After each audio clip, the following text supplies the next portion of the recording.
إن الحمد لله نحمده ونستعينه ونستغفره ونعوذ بالله من شرور أنفسنا ومن سيئات أعمالنا من يهده الله فلا مضل له ومن يضلل فلا هادي له وأشهد أن لا إله إلا الله وحده لا شريك له وأشهد أن محمدا عبده ورسوله أما بعد அன்புள்ள சகோதரர்களே, நம்ம இறுதியாக பாட்டனார் பாட்டி இவர்களுடைய சொத்து விவரங்கள் சம்பந்தமாகவும் அதில் உள்ள அதாவது கருத்து முரண்பாடுகளுடைய சில வரலாற்று செய்திகள் சம்பந்தமாகவும் நாங்கள் பார்த்தோம். அது 3ஆம் பாகத்தில் நம்ம முடிச்சிருக்கோம். இருந்தாலும் அது 1 மணி நேரம் அடைந்து விட்டதுனால பேரர்களுடைய அந்த சொத்து விவரங்கள் சம்பந்தமாக வந்த ஒரு சில செய்திகளை மட்டும் நாங்கள் முழுமையாக படிக்கிறது மீராசுடைய ஒரு அம்சம் அல்ல. குடும்பத்தில் பிரதானமாக நம்ம பிரித்து கொடுக்க வேண்டிய சொத்து விஷயம் ஒரு குடும்பவியலை பார்த்தா ஒருத்தருக்கு தெரியணும். குடும்பவியலில் ஒரு பாட்டனாருக்கு எவ்வளோ கொடுக்கணும், இவங்களுக்கு எவ்வளோ கொடுக்கணும் என்பது தெரியணும் என்கின்ற அடிப்படையான விஷயங்களை நம்ம அதில் என்ன செய்கிறோம் சொல்லுகிறோம். அதில் உள்ள சில வரலாற்று செய்திகளையும் நம்ம கலாச்சார பதிவுக்காகவும் புரிந்துணர்வுடைய பதிவுக்காகவும் சேர்த்தே நம்ம என்ன செய்கிறோம் பதிவு செய்கிறோம். இப்போ அடுத்ததாக பேரர்கள் அப்படி என்று நம்ம படிக்கிற அந்த சந்தர்ப்பத்தில், அதாவது ஒரு பாட்டனார் மரணித்திருந்தால் அந்த பாட்டனாருடைய சொத்து பேரர்களுக்கு போகிறது சம்பந்தமாக தான் பார்க்குறோம். பாட்டிகளுடைய சொத்து பேரர்களுக்கு போவதல் என்பது சம்பந்தமாக தான் நம்ம இதில் பார்க்க போகிறோம். இதில் இந்த நம்ம ஏற்கனவே சொன்னது போல ஹஃபீத் என்றால் ஆண் வழி பேரர், சிபத் என்று சொல்றது பெண் வழி. அதே நேரம் பொதுவாக பயன்படுத்தினா அல் ஹஃபாத் என்றது எல்லா பேரர்களுக்கும் குறிக்கும் பன்மையாக. குர்ஆன்ல ஹஃபதா என்ற வார்த்தை வருகிறது. அதே போல சிபத்துடைய பன்மை அஸ்பாத், அதாவது பெண்வழி பேரர்களுக்கு சொல்றது. சஹீஹுல் புகாரியில ஒரு செய்தி, அதாவது பேரர்கள் அப்படி என்று சொன்னா எப்ப அந்த பேரருக்கு சொத்து கிடைக்கும் என்று சொன்னீங்கன்னா மகன் இல்லாட்டி தான். ஒரு மகன் இருந்து விட்டாலும் அடுத்த, அதாவது அவருடைய தம்பியுடைய நானாவுடைய பிள்ளைகளுக்கு சொத்து போகாது. அதாவது ஒரு தந்தை இறக்கிறாரு, அந்த ஒரு பாட்டனார் இறக்கிறார், அவ பாட்டனாருடைய சொத்து அவருடைய பிள்ளைக்கு தானே, அவருக்கு தந்தை தானே, அந்த பிள்ளைகளுக்கு தந்தை. ஒரு 3 சகோதரர்கள் இருக்கிறாங்க, ஒரு 3 சகோதரர் 3 சகோதரி மிக்கிறாங்க. இவங்களுடைய தந்தை அந்த தந்தை மரணிச்சா அவங்களோட சொத்து என்ன செய்யும் பிள்ளைகளுக்கு போகும். இதுல ஒரு சகோதரன் மரணிச்சிட்டார். தந்தை மரணிப்பதற்கு முன்னாலே ஒரு சகோதரன் மரணிச்சிட்டார், 2 சகோதரன் தான் இருக்கிறாரு. அந்த ஒரு சகோதரனுக்கு என்ன செய்யறாங்க பிள்ளைகள் இருக்கிறாங்க. அப்ப எனவே இந்த பாட்டனாருடைய சொத்து அந்த மகனுடைய பிள்ளைகளுக்கு போகுமா, மரணிச்ச மகனுடைய பிள்ளைகளுக்கு போகுமான்றது அந்த கேள்வி.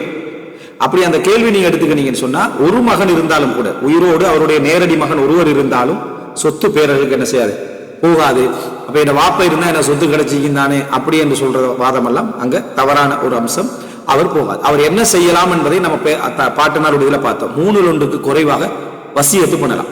இந்த சொத்து போயினா எல்லா வசியத்தில் வாரி ஒரு வாரிசாக போகின்றவர்களுக்கு வசியத்து பண்ணலாம். அப்ப இவர் வாரிசா போகலையே, இந்த பேரனோ பேத்தியோ வாரிசாக போகல, அப்ப அவங்களுக்கு என்ன செய்யலாம்னா வசியத்து பண்ணலாம்னு நாங்க, அதாவது சுபைர் இப்னு அவ்வாம் ரலியல்லாஹு செய்தியை சொல்லி அப்துல்லா அவருடைய மகன் அப்துல்லாவுடைய மூத்த அப்துல்லாவுடைய பிள்ளைகளுக்கு வசியத்து பண்ணிட்டு போனார். காரணம், அவருடைய கடைசி பிள்ளைகளுடைய வயசு அளவுக்கு அப்துல்லாவுடைய மூத்த பிள்ளைகள் என்ன செஞ்சுட்டாங்க வளர்ந்திருந்தார்கள்.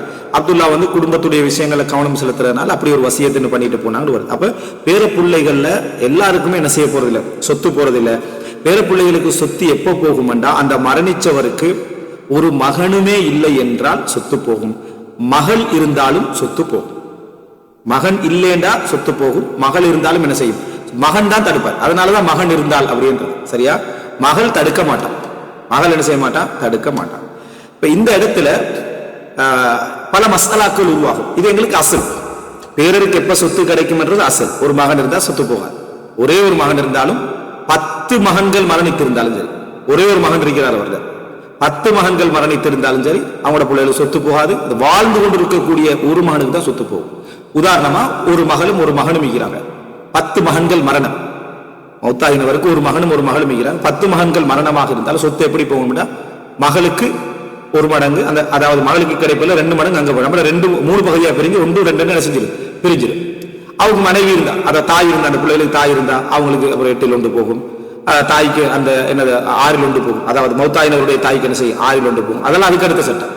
அசல்ல நம்ம இவங்க 2 பேர் மட்டும்தான் இருந்ததுன்னு சொன்னா இவங்களுக்கு 1 மடங்கு, ஆணுக்கு 2 மடங்கு சொத்து முடிஞ்சிடும். இந்த 10 பேரோட பிள்ளைகளுக்கு போவாது. அப்படி போகணும்னு அந்த பாட்டனார் நினைச்சாருன்னா வசியத்தை அவர் என்ன செய்யணும் பண்ணணும். இதுதான் அசல். சரி, இப்போ மகள் இருந்தா சொத்து போகுமான்னு கேட்டா போகும். மகளோடு இப்போ ஒரு மகள் இருக்கிறான், அல்லது 10 மகளே இருக்கிறாங்க. இருந்தாலும் ஒரு மகனுடைய மகளோ மகனோ இருப்பாங்களாக இருந்தா அங்க என்ன செய்யும்? எப்படி எப்படி வரும்டா இதுல இப்னுல் இப்ன் பின்துல் இப்ன் அப்படின்னு வரும். சரியா? அவங்களுக்கு சொத்து போகும். அதே நேரம் ஒரு மகன் இருந்து மகள் மௌத்தாயிட்டான், அந்த பாட்டனாருக்கு மகள் மௌத்தாயிட்டா, அந்த அவருக்கு மகள் மௌத்தாயிட்டா, ஒரு மகன் இருக்கிறான். அந்த மகளுடைய மகனுக்கு மகள் மௌத்தாயிட்டார்னா அந்த மகளுடைய மகனுக்கு என்ன செய்யாது? சொத்து போகாது. ஒரு மகன் இருக்கிறாங்க, அவருடைய பிறந்த சகோதரி மௌத்தாயிட்டா, அந்த சகோதரிக்கு என்ன செய்யுது? ஒரு மகன் ஒரு மகள் என்று பிள்ளைகள் இருக்கிறார், அதாவது பாட்டனாருக்குரிய பேரம்பேத்திகள் இருக்கிறாங்கன்னா சொத்து போகாது. அதே நேரம் மகனுக்கு என்ன செய்யும்? மகள் அதாவது இருந்து மகன் மரணித்திருந்தால் அவங்களோட பிள்ளைகளுக்கு என்ன செய்யும்? சொத்து போகும். அப்ப இவங்களுக்கு எங்களால சொத்து வரும்? இவங்க ஒரு இடத்துல முடிச்சிருப்பாங்களா, அங்க சொத்து போகும். உங்க முடிச்சிருக்கிற இடத்துல என்ன செய்யும்? சொத்து போகும். இப்ப சிலருக்கு ஒரு என்ன இது மகளுக்கு இது அநியாயமா இருக்குது அப்படிப்பட்ட நீங்க நினைக்கலாம். முழு சொத்தையும் பார்க்கணும். எந்த அளவுக்குண்டா இஸ்லாம், இவர் சகோதரி தானே, இவர் மரணிச்சா இவருடைய சொத்துல சகோதரிக்கும் என்ன செய்யுது? போகுது. வாப்பா இல்லாத விட்டால் சகோதரிக்கும் சொத்து போகுது. எந்த அளவுக்கு போகுது? முழு சொத்தும் போற கட்டம் வரும், ஹாஃப் சொத்தும் போற கட்டம் என்ன செய்யும்? வரும். அந்த அளவுக்கு இஸ்லாம் மகளுக்கு ஈக்குவலாக சகோதரி என்ன செஞ்சிருக்கு? வச்சிருக்கு. எனவே ஒரு சட்டத்தை மட்டும் எடுத்து என்ன செய்யலாது? இவங்களுக்கு அதுல இருந்து ஒரு இடத்துல கிடைக்காதவங்களுக்கு அடுத்த இடத்துல என்ன செய்யுது? கிடைக்கக்கூடிய அமைப்பில் இஸ்லாம் சொத்தை வச்சு. சோ இதுல நீங்க 3 விஷயம் புரிஞ்சு கொள்றீங்க. மகன் இல்லாது விட்டால் அப்பதான் பேரர்களோட கதையை அந்த இடத்துல என்ன செய்யும்? வரும். மகள் இருந்தாலும் மகன் இல்லாம அவனுடைய பிள்ளைகள் இருக்கிற சந்தர்ப்பத்தில் பாட்டனோட சொத்து இவங்களுக்கு என்ன செய்யும்? போகும். அப்படின்னா ஒரு 2 சகோதரிகள் இருக்கிறாங்க. ஒரு சகோதரி மௌத்தாயிட்டா, ஒரு சகோதரி மௌத்தாயிட்டா, இன்னொரு சகோதரி இருக்கிறாங்க. அந்த மௌத்தாயினுடைய சகோதரிக்கு பிள்ளைகள் இருந்தா அங்கேயும் போகும். சகோதரியுடைய சகோதரி இருந்தா என்ன செய்ய போகும். ஆனா 2 சகோதரிகள் ஆகிட்டா என்ன செய்யாது? அங்க போகாது. 2க்கு மேலே சகோதரிகள் இருந்தா அடுத்த சகோதரியுடைய பிள்ளைகளுக்கு என்ன செய்யாது? அதாவது போகாது. மௌத்தாகி இதெல்லாம் மௌத்தாகி இருந்தான்னு நினைக்கிறேன். ஏன்னா இன்றைக்கு பேரம்பேத்திக்கு மகள் இருக்கக்குள்ளே சொத்தை கொடுக்குறாங்க, மகன் இருக்கக்குள்ளே என்ன செய்யறாங்க? சொத்தை கொடுக்கணும். அப்படி இல்லை, மகன் இல்லாத கட்டத்துல தான் நம்ம இதை என்ன செய்கிறோம்? பேசுகிறோம். இது யாருக்காவது சொன்னது விலங்குல என்ன திருப்பி ரிப்பீட் போட்டு கேட்டுக்கிட்டா சரி. அடுத்து என்னன்னு சொன்னா சஹீஹுல் புகாரியில ஸைத் சொல்றாரு, ஸைத் இப்னு சாபித் ரலியல்லாஹு அன்ஹு சொல்றாங்க, வலதுல் அப்னாஇ பிமன்சிலத்தில் வலத், மகன்மாருடைய பிள்ளைகள். இங்கெல்லாம் மகன்மாருடைய பிள்ளைகள்னா வாப்பாவை சேர்த்து வச்சுக்கணும் சைட்ல. சரியா? மகன்மாருடைய பிள்ளைகள் என்று சொன்ன உடனேயே நமக்கு இந்த பாட்டனார் சிந்தனை இல்லை என்று சொன்னா மகன்மாருடைய பிள்ளைகள் அவருடைய மகன் சொத்து இவருக்கு போகும்போது வழங்கிடுவோம். மகன்மாருடைய பிள்ளைகள் மகன்மாருடைய பிள்ளைகள் மகனுடைய சொத்து பிள்ளைக்கு போகணும். அப்ப மகன் சொல்லிட்டு பேசிருக்கோமே, இங்க பேச்சு பாட்டனாரை பத்தி. சரியா? மகனுடைய பிள்ளைகளுக்கு சொத்து போகும்னா பாட்டனாருடைய மகனுடைய பிள்ளைகளுக்கு. வலதுல் அப்னாஇ பிமன்சிலத்தில் வலத், அதாவது மகன்மாருடைய பிள்ளைகள் மகனுடைய இடத்துல என்ன செய்வாங்க? வருவாங்க. அவருடைய நேரடி மகனுடைய இடத்துல வருவார்கள். அப்படின்னு இப்ப மகன் இல்லாது விட்டால் இதா லம் யகுன் தூனஹும் வலதுன் தக்கருஹும் கதக்கரிஹிம், இதா லம் யகுன் தூனஹும் வலத், அதாவது அவர்களை தடுக்கிறதுக்கு நேரடி ஆண் பிள்ளைகள் இல்லாது விட்டார். அந்த பாட்டனாருக்கு நேரடி, இந்த பிள்ளைகளுடைய பாட்டனாருக்கு நேரடி ஆண் பிள்ளைகள் விட்டார். இந்த பேரர்கள் இது சொல்றதா இருந்தா சாச்சா பெரியப்பா இல்லாது, சாச்சா பெரியப்பா இல்லாட்டித்தான் வாப்பட சொத்து பிள்ளைகளுக்கு என்ன செய்யும்? வரும். வாப்பா மரணித்திருந்தால், பாட்டனாருடைய காலகட்டத்திலே வாப்பா மரணித்திருந்தால் சாச்சா பெரியப்பா இல்லாட்டித்தான் என்ன செய்யும்? இந்த பேரப்பிள்ளைக்கு சொத்து வரும். தக்கருகும் கதக்கரிகும், அவங்களுடைய ஆண் பிள்ளைகள் ஆண் பிள்ளைகளோட இடத்துல என்ன செஞ்சு பார்க்கணும் அப்படின்னு சொல்லி வருது. அவங்களுடைய மகளுடைய இடத்துல வச்சு பார்க்கணும். உதாரணமா மகனும் இல்ல மகளும் இல்லைன்னா பேரம்பேத்திகள் அப்படியே நேர என்ன செஞ்சிருவாங்க? மகளுடைய இடத்துல வருவாங்க. யாருமே அந்த இடத்துல தடுக்க இயலாது அவங்கள. அதாவது மகனும் இல்ல மகளும் இல்ல, எல்லாருமே மரணிச்சுட்டாங்க, பேரம்பேத்திகள் என்ன செய்யறாங்க? இருக்கிறாங்க. இருந்தா அவங்க அந்த இடத்துல என்ன செய்வாங்க? வருவாங்க. அடுத்தது யரிசூன கமா யரிசூன், இவர்கள் வாரிசாகுவதை போல அவர்களும் என்ன செய்வாங்க? வாரிசாகுவாங்க. எப்ப அவங்க யாருமே பிள்ளைகள் எல்லாம் மரணித்திருந்து பேரம்பேத்திகள் மட்டும்தான் வாழ்ற கட்டத்துல பாட்டனார் நீண்ட காலம் வாழ்ந்திருந்தா அப்ப பாட்டனாருடைய சொத்து நேர அப்படியே நீங்க மகள்மாருக்கு என்ன சட்டம் இஸ்லாம் சொல்லி அத்தனை சட்டத்தை அப்ளை பண்ணி தான் என்ன செய்யணும்? அதுல நீங்க பார்க்கணும். அது யாரு சகோதரர்கள் வந்திருந்தாலும் சரி, சகோதரிகள் வந்திருந்தாலும் சரி, என்ன உம்மா இருந்தாலும் சரி, வாப்பா இருந்தாலும் சட்டம் அப்படியே நேரடியா பிள்ளைகள் மாதிரி அப்ளை ஆகும்.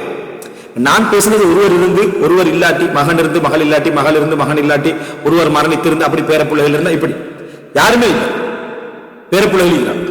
அப்ப நேரம் என்ன செஞ்சிடும்? சொத்து அவங்களுக்கு தான். அதாவது மகன் மாதிரி கணக்கெடுக்கணும், மகள் மாதிரி கணக்கெடுத்து சொத்துக்களை பிரிக்கணும். எரிசூன கமா எரிசூன் வயஹ்ஜுபூன கமா யஹ்ஜுபூன், அப்படின்னா அந்த ஆண் பிள்ளை இருந்தா யாரை தடுக்குமோ அதில் தான் இந்த பேர பிள்ளை என்ன செய்யும்? தடுக்கும்.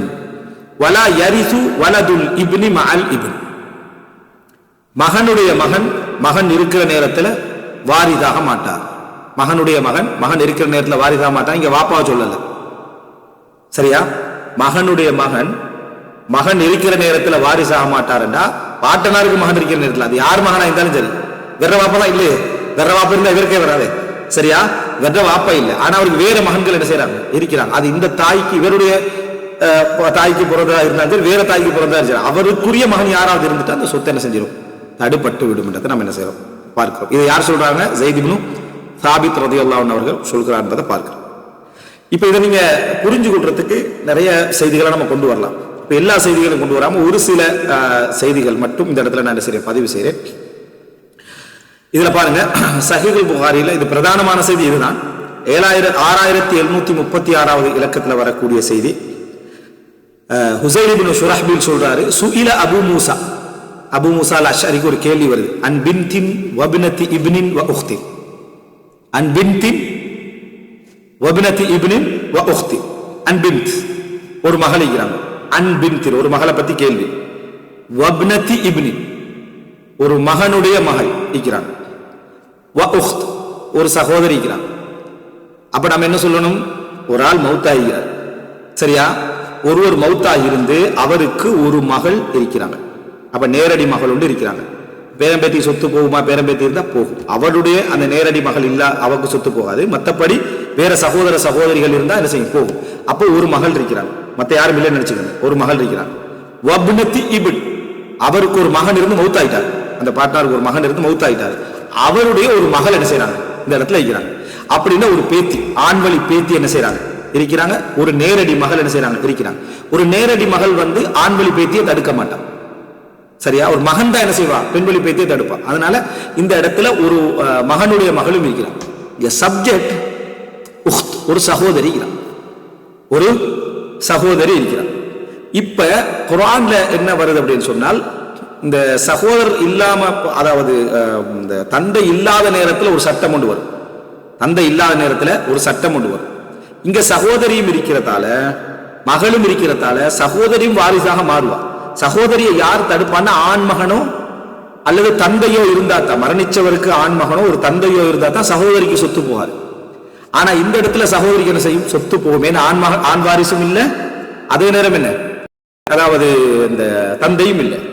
இருக்கிற பேரனும் வந்து இருக்கிற பேரனும் இல்லை, இங்க இருக்கிற பேத்தி, பேத்தி வந்து மகனுடைய மகள் தான் என்ன செய்யறான் இருக்கிற. பேரன் இருந்தாலும் சகோதரிக்கு என்ன செய்யாது, போகாது. அதாவது மகனுடைய மகன் இருந்தாலும் போகாது. இந்த இடத்துல இருக்கிற மகனுடைய மகள், அப்போ ஒரு மகள், அடுத்துதான் ஒரு பேத்தி, மகன் வழி பேத்தி, ஒரு சகோதரி.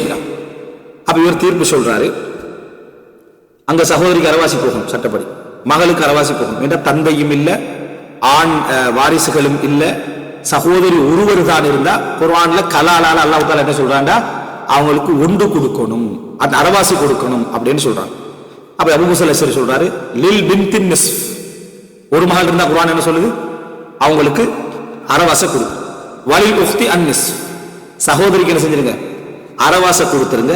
வத்தி இப்னு மஸ்ஊத், இப்னு மஸ்ஊத் போய் இந்த ஃபத்வாவை நீங்க கேளுங்க. ஃபஸயுதாபி அவர் என்ன செய்வார், இல்லை எனக்கு சார்பாக என்னுடைய நிலையை தான் அவர் என்ன செய்வார் சொல்லுவார் என்றார். இப்ப இதை பார்த்தா அந்த மஸ்அலத்துல் அவுல் இருக்குதானே, மஸ்அலத்துல் அவுலோடு இது சம்பந்தம் இல்லை, இருந்தாலும் இதுல என்னன்னு சொன்னா கிட்டத்தட்ட மஸ்அலத்துல் அவுல் உள்ளுக்கு வார மாதிரி.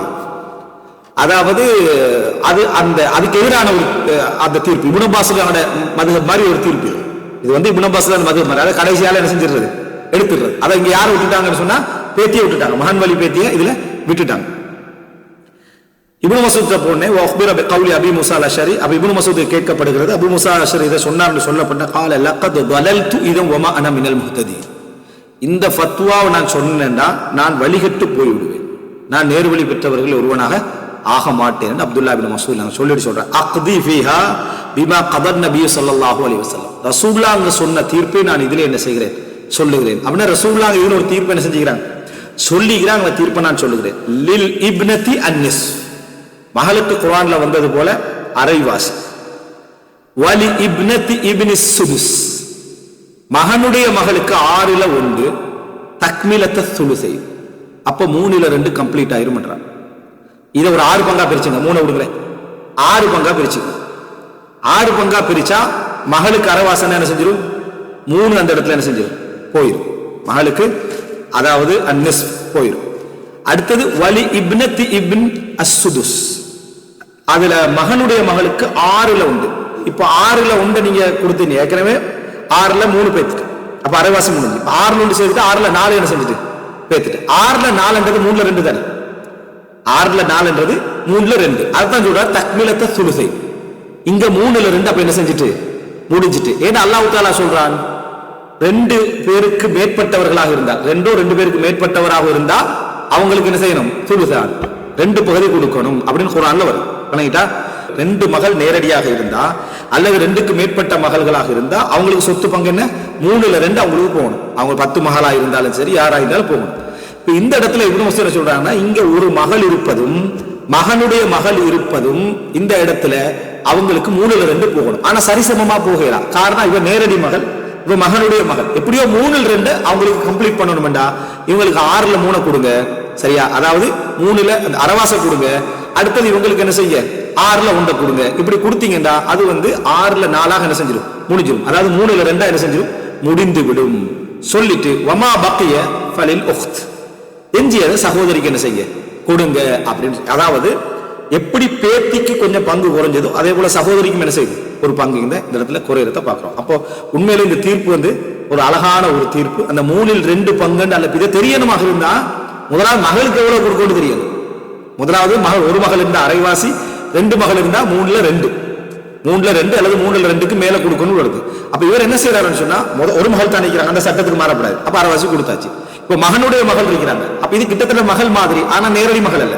சோ அதை என்ன செய்ய 3ல் 2 பங்குக்குள்ள கொண்டு வரதுக்கு என்ன செய்யறாங்கன்னு சொன்னா 6ல் 1 கொடுங்கன்றாங்க. அப்ப 6ல் 1 அந்த அரைவாசியும் சேர்த்தோம்னா அது 6ல் 4 என்று பகுதி வருது. அதாவது 3ல் 2 போகுது. எஞ்சியத்தை என்ன செய்ய சகோதரிக்கு கொடுங்க அப்படி என்று சொன்னா இந்த செய்தியை நான் கொண்டு போய் அபு மூஸா அல்-அஷ்அரிட்ட என்ன செஞ்சேன், ஃபாத்தைனா அபு மூஸா போய் சொன்னேன். அபு மூஸா என்ன செஞ்சிருக்கணும், எங்களுடைய அமைப்பு சும்மா அவங்கள்ட்ட கேட்கிற இவங்கள்ட்ட கேட்கிற எல்லாத்தையும் கேட்டு உங்களுக்கு சார்பாக ஒரு தீர்ப்பு எடுக்க பாரு, குழப்பத்தை ஏற்படுத்த மாட்டேங்க. உங்களுக்கு தேவைன்னா நீங்க படிங்க, இப்படித்தான் சொல்லணும். ஆனா அவர் அப்படி சொல்லல, விளக்கிட்டா அவருக்கு ஒரு அறிவு கிடைச்சு. அவர் சொல்றாரு இப்னு மஸ்ஊத் செய்தியை சொன்னோனே, லா தஸ்அலூனி மாதாம ஹாதல் ஹப்ரு ஃபீக்கும், இந்த அறிஞர் உங்களுக்கு மத்தியில் இருக்கும் வரைக்கும் என்னிடத்துல கேள்வி கேட்க வேண்டாம், அவர்கிட்ட நீங்க என்ன செய்ய கேளுங்க என்று அப்துல்லா இப்னு மஸ்ஊத் ரலியல்லாஹு அன்ஹு அவர்கள் சொன்னார்கள் என்று சொல்லி சஹீஹ் புகாரியில 6736வது இலக்கத்துல என்ன செய்கிறது வருகிறது. அப்போ இந்த செய்தி ஒரு பிரதானமான ஒரு மிக முக்கியமான ஒரு செய்தி. அதாவது ஒரு மகளுடைய அதாவது பங்கு, பேரன் பேத்தியுடைய பங்கு என்ற பகுதி இந்த இடத்துல என்ன செய்கிறது, எப்படி இந்த இடத்துல பங்கிடப்படுகிறது என்பதற்கான ஒரு மிகப்பெரிய ஆதாரமாக இந்த பகுதி என்ன செய்து இருக்குது. இப்ப பேரன் பேத்தியுடைய பகுதியில நம்ம இன்னும் உள்ள சில கருத்து முரண்பாடான சில விஷயங்கள் எல்லாம் இதுல இருக்கத்தான் செய்கிறது. இன்ஷா அல்லாஹ் இந்த சுருக்கத்தை நம்ம புரிஞ்சுக்கணும். இதை விட ஒரு பகுதிக்கு நம்ம போக வேண்டிய அவசியம் இல்லை.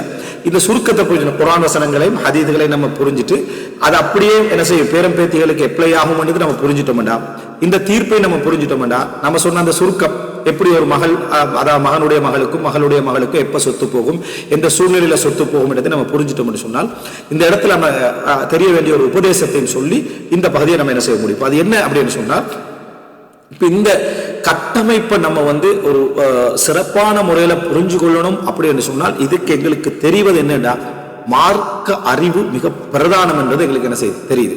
ஏண்டா கலாச்சாரமும் காலமும் சூழ்நிலையும் மாறிக்கொண்டே இருக்கும்.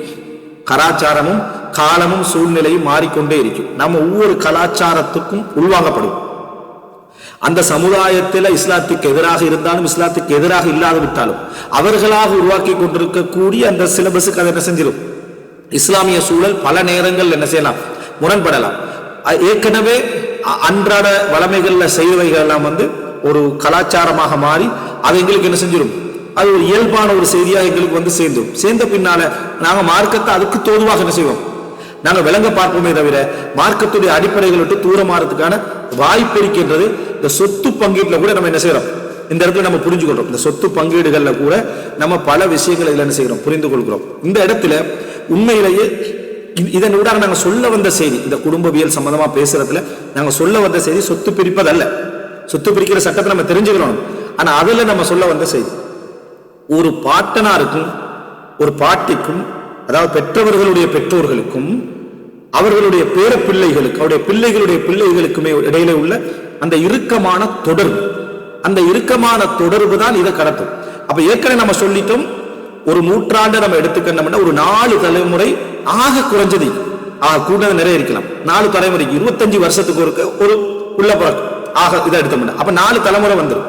இந்த 4 தலைமுறைக்கும் ஒரு பாட்டனாருடைய 3 தலைமுறைக்குள்ள வரும். அவங்களுடைய அந்த தொடர்பும் அந்த கலாச்சாரமும் இவர்களுக்கு கடத்தப்பட்டுக்கின்றிருக்கும். அதனாலதான் அந்த கடத்தல் என்பது சில வேளை ஒரே சிலபஸுக்குள்ள இவங்க அமைஞ்சிருந்து அந்த பாட்டனார்களே சில பொழுதுகள்ல சரியான இதை கடத்தாதவர்களா இருக்கிறாங்க.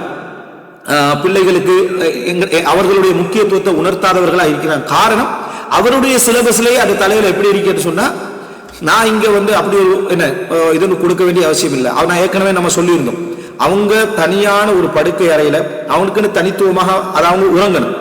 அந்த உறக்கத்தையே இந்த வயசுல நான் அப்படி உறங்குறதான்னு அவங்களே என்ன செய்யறாங்க, கேட்டுக்கொள்ளக்கூடிய நிலைமை வாப்பவும் வைக்கிறாங்க. அப்ப பாட்டனார் எங்க இருப்பாங்க? அப்ப அந்த சிலபஸ் அவங்களுக்கு போய் சேர்ந்துட்டா பிள்ளைகள் எப்படி வருவாங்க? அந்த விஷயங்கள் எல்லாம் அந்த இடத்துல என்ன ஒரு அசிங்கமா, அதாவது முறையான ஆசைகளும் முறையான உறவுகளும் முறையான ஆறுதல்களும் அசிங்கமா என்ன செஞ்சிடும் பார்க்கப்படக்கூடிய நிலைமையில தான் என்ன செய்யுது அது உருவாகிடும். அதே போல பிள்ளைகள், பேர பிள்ளைகள் இவங்கெல்லாம் என்ன சொன்னா இந்த சினிமா கலாச்சாரம், அதே போல மத்த கலாச்சாரம் எல்லாம் ஒரு அநாகரிகமான, பெருசு என்ற வார்த்தை, அவனிவன் என்ற வார்த்தை, கிளடு கட்டைகள் என்ற வார்த்தை, சரியா? இது போன்ற நடைமுறைகளை பேரர்கள் சொல்றத அந்த பெற்றோர் பாட்டி பேர் அவங்கள அங்கீகரிக்கிறாங்க. அதை அங்கீகரிச்சுக்கிறாங்க. நம்ம அதாவது இப்ப போற வயசு தானே, மௌத்தாகிற வயசு தானே, அப்படி என்ற மாதிரியான வார்த்தையை கூட அது சொல்றதுல இல்ல, அந்த வார்த்தையை கூட அநாகரிகமாக இவங்க சொல்றதும் சரியா, இவங்க அதை அங்கீகரிக்கக்கூடிய நிலைமைக்கு உள்ளதை நம்ம என்ன செய்யறோம் பார்க்கிறோம். அந்த அனுபவத்தை கூட இவங்க உள்வாங்கிறதுக்கு தயாரில்லை, அவங்க அனுபவத்தை ஷேர் பண்ணக்கூடிய நிலைமையில இவர்கள் இல்லை. இது என்ன செய்யும், ஒரு பெரிய இடைவெளி ஏற்படுத்தும். உண்மையிலேயே ஒரு பெரிய போண்டாக இருக்கக்கூடிய இடம் பாட்டனார் பாட்டிகளும் பேரப்பிள்ளைகள் என்ற இடையில் உள்ள பிள்ளையுடைய இன்றைய காலகட்டத்தில், அதுவும் அன்றைய காலகட்டத்தை விட இன்றைய காலத்தில் உழைப்பு அதிகம், உழைக்க வேண்டியது அதிகம். அதனால அவங்க வளர்றதெல்லாம் அதாவது பெற்றோர்களோடு, அந்த பெற்றோர்களிடத்தில் இந்த இணைப்பை இவங்க காணாது விட்டால், இதுலயும் என்ன, இந்த கலாச்சார தாக்கத்தின் காரணமாக மனைவி, அதாவது இவருடைய இந்த குறிப்பிட்ட நபருடைய மனைவி இந்த நபருடைய பாட்டி பாட்டனார்களை எதிர்த்து வளர்க்கிறது. உங்க வாப்பாவுடைய உம்மா வாப்பா சரியில்லை, முறையில்லை. அப்ப இது யாருக்கு எஃபெக்ட் ஆகுது? அந்த பேர பிள்ளைக்கு தான் என்ன செய்யுது, எஃபெக்ட் ஆகுது. அதே போல இந்த தந்தை என்ன செய்யறதுன்னா, உங்க உம்மா வாப்பா என்னது, ஒரு தாயோட உம்மா வாப்பா என்ன சரியில்லை, முறையற்றவங்க, அவங்களுக்கு என்னத்துக்கு அந்த சொத்து போன ஏற்கனவே அழிச்சு தின்றவங்க தான். அது உங்களோட நிறைய குடும்பங்கள் என்ன பாக்குறோம்னா, என் உம்மாவை ஒரு வேலைக்காரியா தான் வச்சுக்கிறாங்க. அவங்களோட குடும்பத்துல என்ன செஞ்சாங்க, மூத்தவங்களுக்கு தான் பெரிய முக்கியத்துவம் கொடுத்து வளர்த்திக்கிறாங்க. என் உம்மாவை அவனோட குடும்பத்துல அவன் பிறந்த குடும்பத்திலே ஒரு கடைசி புள்ள என்பதனால வேலைக்காரியா வச்சு தான் வளர்த்தி எல்லா வேலைக்கும் அனுப்பிக்கிறாங்க. அதனால உங்க குடும்பத்தை விட்டு தூரமா தான் என்ன செஞ்சாங்க, வளர்ந்தாங்க. என்னோட உம்மா என்னது சரியில்லை, இது யார் சொல்றான், அந்த புள்ள சொல்லுது. இது யார் விட்டுறான்னா உம்மாவை என்ன செய்யறா, கூட்டனா குடும்பத்துல தூரமாக்கப்பட்டது. அதே மாதிரி அந்த அந்த அந்த தாய் அவர் முடிக்கிறாங்களே, அந்த முடிக்கிற ஹஸ்பண்ட் என்ன செய்யறாரு, ஹஸ்பண்டுக்கு எதிராக இவன் என்ன செய்யறான், அவருடைய உம்மா அப்பா பத்தியான கெட்ட செய்திகள் என்ன இங்க எட் பண்ணி விடுறான். அப்ப இப்படி நடந்தா இதை இந்த பிள்ளைகளுக்கு தன்னுடைய தாய் அவமதிக்கப்படுற டைம்ல தந்தை எப்படி கொஞ்சம் கோவப்படுறாரோ அந்த மாதிரி கோவப்படுறாரு இல்ல, தன் தாயுடைய இது அவமதிக்கப்படுற டைம்ல. அப்போ என்ன ஏதாவது இந்த உங்களுடைய உமா வாப்பான்னா நல்லா இருக்குதுன்னு புள்ள சொன்னா சந்தோஷப்படுறா, அவங்க செட் ஆக மாட்டாங்கன்னு சொல்லி மகள் என்ன தன்னுடைய தாயுடைய உமா வாப்பா சொல்ற டைம்ல இவர் சந்தோஷப்படுறார். பாத்தியா, புள்ளையே சொல்லுது, புள்ளைக்கே விளங்கிட்டு, உன குடும்பம் உருப்படாதுன்னு புள்ளைக்கே விளங்கிட்டேன்னு சொல்லி இவர் என்ன செய்யறாரு பாரு. ஆனா உள்ளத்துக்குள்ள குர்ஆன் வசனங்கள் ஹதீஸ் எல்லாம் அவர் அப்ளை பண்ணிக்கிறார். நேர அவருடைய ஜெத்தாக்கு விளங்கிட்டா, இந்த புள்ளையுடைய தந்தை வழி இதுக்கு மட்டும்தான் குர்ஆன் ஹதீஸ் இறங்கின மாதிரியும், தாய் வழி இதுக்கெல்லாம் குர்ஆன் ஹதீஸ் என்ன செய்யல இறங்காத மாதிரி, அதே போல தாய் இது என்ன தனக்கு தான் இறங்கின மாதிரி அவர்களுக்கு இறங்காத மாதிரி என்ன இது சம்பந்தப்படுத்திக்கிறான். அந்த அளவுக்கு ரத்த உறவுகளுக்கு கொடுக்கணும் இஸ்லாம் சொல்லுதானே ஒரு மனைவி ஒரு ஹஸ்பண்டோட என்ன செய்யறாங்க, சண்டை பிடிக்கிறான். இப்போ ரத்த உறவுகளுக்கு பார்த்தா அவங்களோட ரத்த உறவுகளுக்கு ஹஸ்பண்ட் கொடுக்கணும் மாதிரி என்னது பேசி நடக்குது. ரத்த உறவுகளுக்கு கொடுக்கணும்னு சொல்லி ஹஸ்பண்ட் ரத்த உறவுக்கு நீயோட ரத்த உறவு கொடுக்கணும்னு சொல்லுது. ரத்த உறவுகளுக்கு கொடுக்கணும் இஸ்லாம் எப்படி வலியுறுத்தி இருக்குது.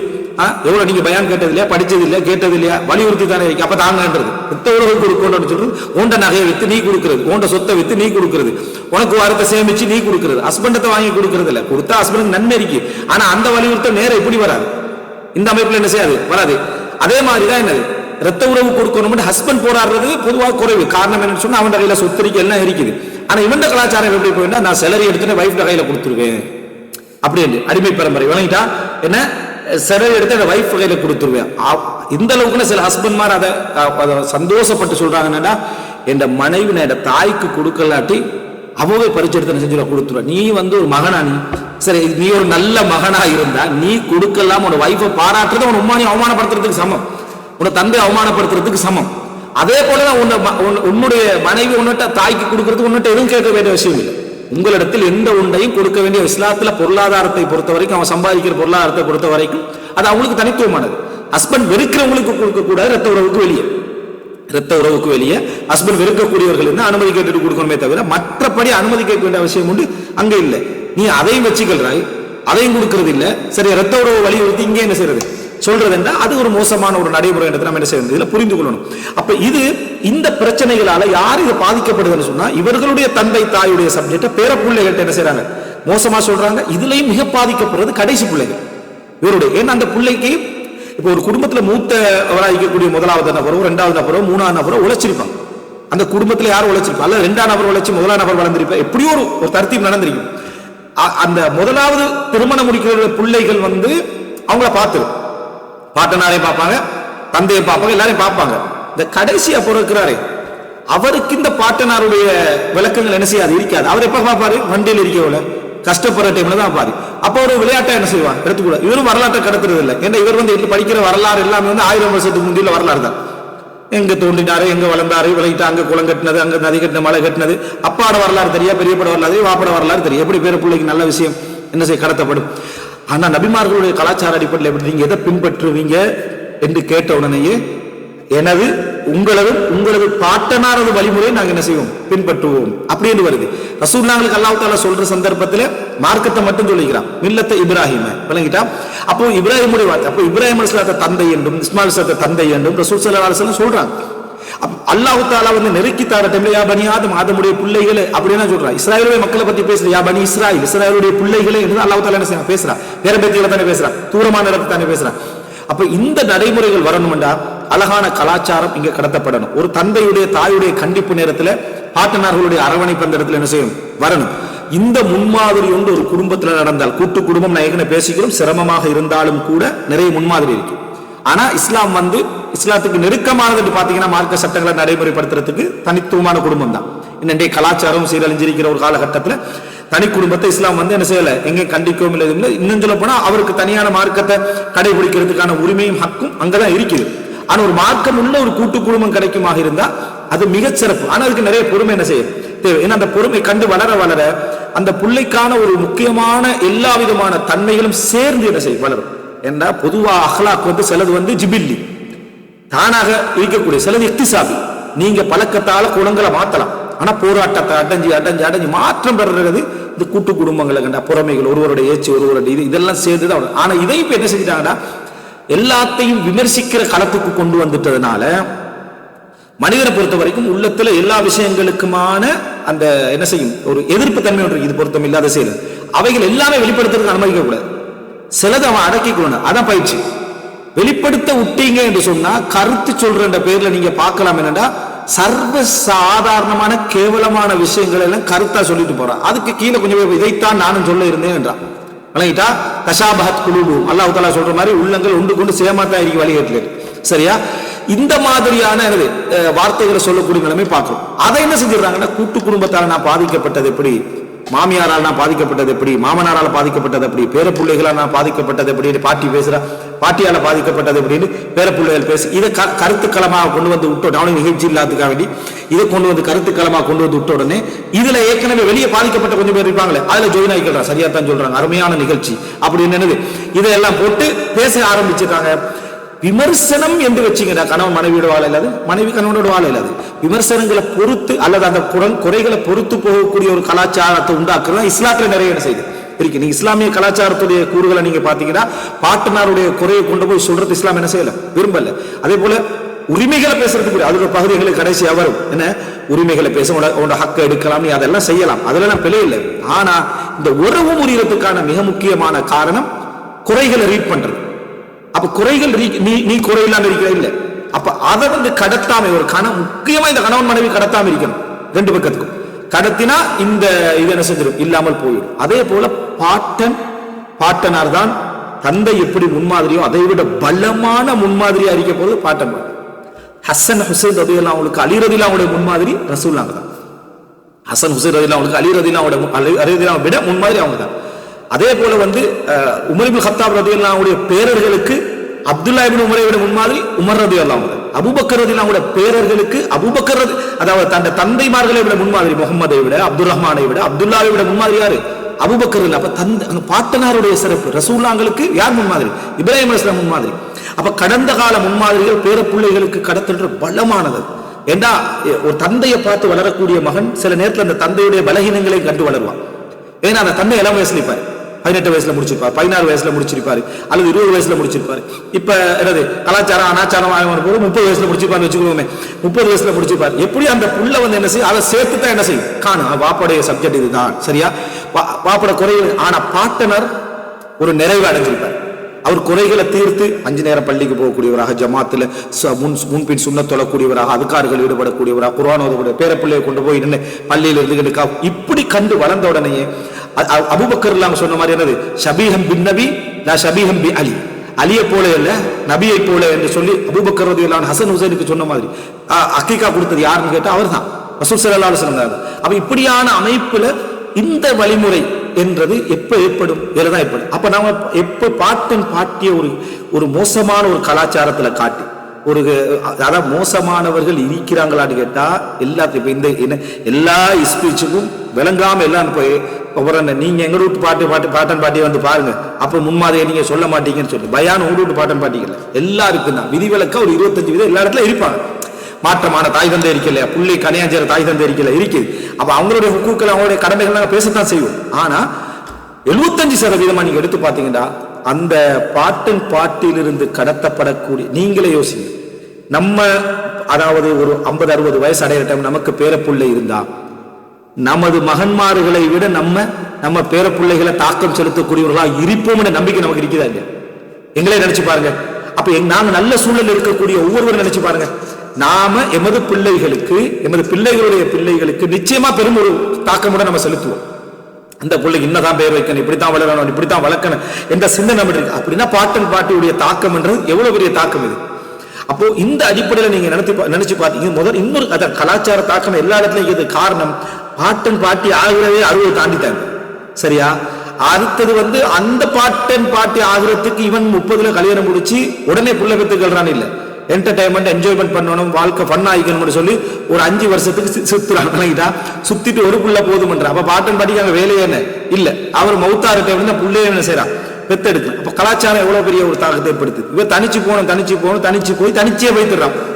புள்ள வாப்பமோட தொடர்பு இல்லாம என்ன செய்யுது, அப்படி வளரக்கூடிய நிலைமை போற எவ்வளவு சம்பவங்கள் சொல்லலாம். எனவே இந்த இடத்துல பேரன் பேத்திகளுடைய இடத்துல பாட்டன் பாட்டியோடைய அந்த லிங்க் என்றது சர்வசாதாரணம் அல்ல, எல்லா வகையிலும் தொடர்புடையது. சொன்னேன் வழி வாப்பாவுக்கு அடுத்ததாக மிக தகுதியானவராக இஸ்லாம் சொல்லி பாட்டனர் வழியாக சொல்லிருக்கு சரியா.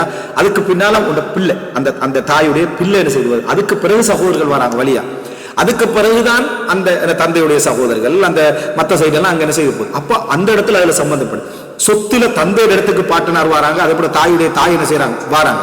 அப்ப எவ்வளவு ஒரு இடத்துல இஸ்லாம் வச்சிருக்கு. சட்ட ரீதியாக சில அறிஞர்கள் என்ன, அதாவது தந்தையுடைய இடத்துல சில நேரத்துல ஜெத்து பாட்டனார் ஜிஹாதுக்கு போக வேண்டாம் என்று சொன்னா போகக்கூடாது, பாட்டனாருடைய அதே சட்டம் தான் அந்த இடத்துல என்ன செய்யும், பாட்டனார் தந்தையுடைய அதே சட்டம் தான் பாட்டனாருக்கு வரும் என்று சொன்ன செய்திகள் என்ன செய்யணும் பார்க்கிறோம். இவ்வளவு பெரிய உறவுமுறைகளை சொல்லிக் கொடுக்காம சீரழிக்கிறது சினிமாவும் இந்த கேடுகட்ட நிகழ்ச்சிகள் தான். அந்த நிகழ்ச்சிகளை பார்த்து இளைஞர்கள் எப்படி காட்டுறான், இளைஞர்கள் நண்பர்கள் எப்படின்னு சொன்னா அவனை அநியாயம் பண்றவனா தான் இருக்கணும், அடுத்த நண்பரை அநியாயம் பண்றவன் தான் இளைஞன், வேலை வெட்டி இல்லாம தெரியறவன் தான் இளைஞன். ஒரு வேலை வெட்டி இல்லாம நேரத்துக்கு அதாவது என்ன வாழ்க்கையை தூக்கம் எந்த வேலையும் செய்யாம இருந்துக்கிட்டு அதாவது இந்த மாதிரி வந்தா இளைஞன், சினிமா வாழ்றவன் தான் இளைஞன். இளைஞன் என்று சொன்னா அவன் என்ன செய்யணும், அவனுக்கு மேக்சிமம் என்ன அநியாயம் செய்யணும் இவன் பொறுத்துக்கொள்ளணும், அப்படித்தான் நண்பர் விப்பார் அப்படின்னு என்ன சொல்றது. உலகத்திலேயே என்னது யாரும் இல்லாட்டியும் பரவாயில்ல நண்பன் தான் என்ன செய்வான் எல்லா விஷயம். இப்படி ஒரு சீரழிஞ்ச பொய்யான போலியான ஒரு கலாச்சாரத்தை என்ன செய்யறது ஏற்படுத்துறது. இது ஒரு தவற. நண்பர்கள் உதவியா இருப்பார்கள், நண்பர்கள் ஒத்தாசையா இருப்பார்கள், அது மறுக்கல.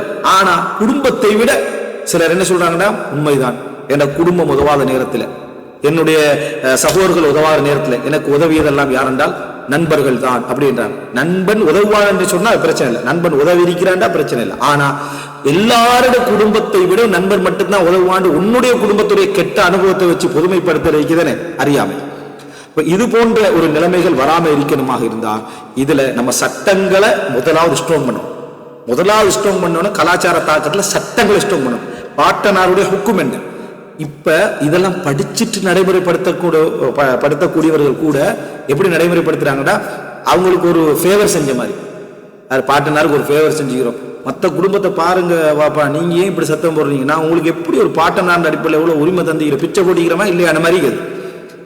அதாவது இஸ்லாத்தை நடைமுறைப்படுத்துறாரு பாட்டனுக்கு எப்படின்னா பிச்சை போட்ட மாதிரி, இந்த சீதனத்துக்கு மாதிரி.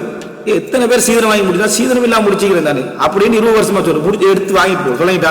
நான் நிம்மதியா இப்ப லெவலுக்கு இப்ப மார்க்கத்தை செய்யறதும் ஃபேவர், மார்க்கத்தை செய்யறதும் அல்லாவுக்கு நம்ம அப்படி சரி 5 நேரம் தோட்டம் அல்லான்னு சொல்லி அல்லாவுக்கு நன்மை செஞ்ச மாதிரி ஃபீல் பண்ற மாதிரி இந்த ஃபீல், அதாவது தன் நடைமுறைப்படுத்துறது, பாட்டன் பாட்டிக்கு உரிமை எல்லாம் கொடுக்குறது.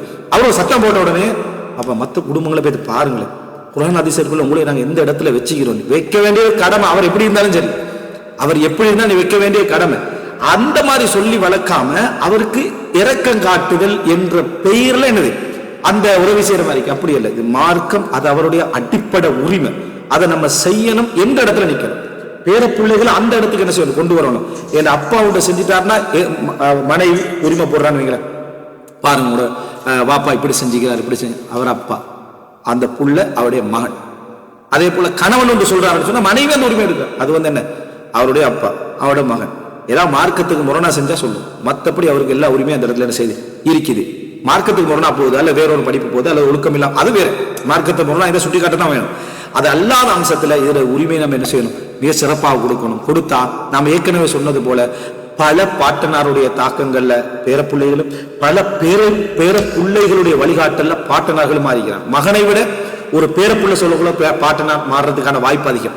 காரணம், மகனால டைரக்ட்லி பாதிக்கப்பட்ட பல இதுகள் உருவாகும் மனுஷன் அடிப்படையில். ஆனா பேரப்பிள்ளையால ஒரு அந்த இடத்துல ஒரு பெரிய ஒரு லிங்க் கொண்டே என்ன செய்யும், உருவாகும். சில பேரப்பிள்ளைகள் கண்ணியமான அந்த குடும்பத்துக்கு அருளான பேரப்பிள்ளைகளாக மாறுவாங்க. இந்த பாட்டனாருடைய இந்த வளர்ப்பாலையும் தந்தைமார்களுடைய அந்த கவனத்தாலையும் உரிமைகளை கொடுத்ததுனாலையும். இந்த விஷயங்களை நம்ம எடுத்தோம்னு சொன்னா நம்மட குடும்பத்துக்குள்ள, அதாவது பாட்டனோ பாட்டியோ யாரும் வாராங்கண்டா அவங்க வந்தாங்க போனாங்க, பாப்பாவோட பேசினாங்க வைஃபோட பேசினாங்கன்னு கூட வந்தா அந்த குடும்பத்துக்கு ஒரு முக்கிய நபர் வந்த முக்கியத்துவம் இருக்கும். சில பிள்ளைகள் அப்படி இல்லாத ஒரு சிச்சுவேஷனுக்கு நம்ம என்ன செஞ்சுக்கிறோம், வந்திருக்கிறோம். இது போன்ற நிலைகள் இருக்கக்கூடாது. அல்லாஹ் ரப்பல் ஆலமீன் என்ன முக்கியத்துவத்தை அதாவது ஆயிஷா ரலியல்லாஹு அன்ஹா சொல்றது போல அன்சிரு நாஸ மனாசிலஹும், ஒவ்வொரு மனிதர்களுக்கும் உரிய தரத்தை நீங்கள் கொடுத்து விடுங்கள் என்றது போல அத்தனை பேருடைய கண்ணியத்தையும் தரத்தையும் நம்ம கொடுத்து வளர்த்தோம் என்றால் அதனால கிடைக்கக்கூடிய உலக லாபங்கள் அதிகம். மறுமையில் எங்களுக்கு கூலி, ஆனா உலக லாபங்கள் என்ன, அது மிக மிக மிக மிக அதிகம் என்பதை நம்ம என்ன செய்யணும், நம்ம புரிந்து கொள்ள வேண்டும். அல்லாஹ் ரப்பல் ஆலமீன் சிறப்பாக இந்த மார்க்கத்தை புரிந்து, அந்த சட்டங்களை புரிந்து, அதனுடைய விழுமியங்களை புரிந்து அதை நடைமுறைப்படுத்தக்கூடிய மனோபக்குவத்தையும் சூழலையும் எம் அனைவருக்கும் தந்தருள் பாலிப்பானாக. அதமா இந்தி வல்ல இல்மு இன்தல்லாஹ் வ அகூலு கௌலி ஹாதா வ அஸ்தக்ஃபிருல்லாஹ் லீ வ லக்கும்.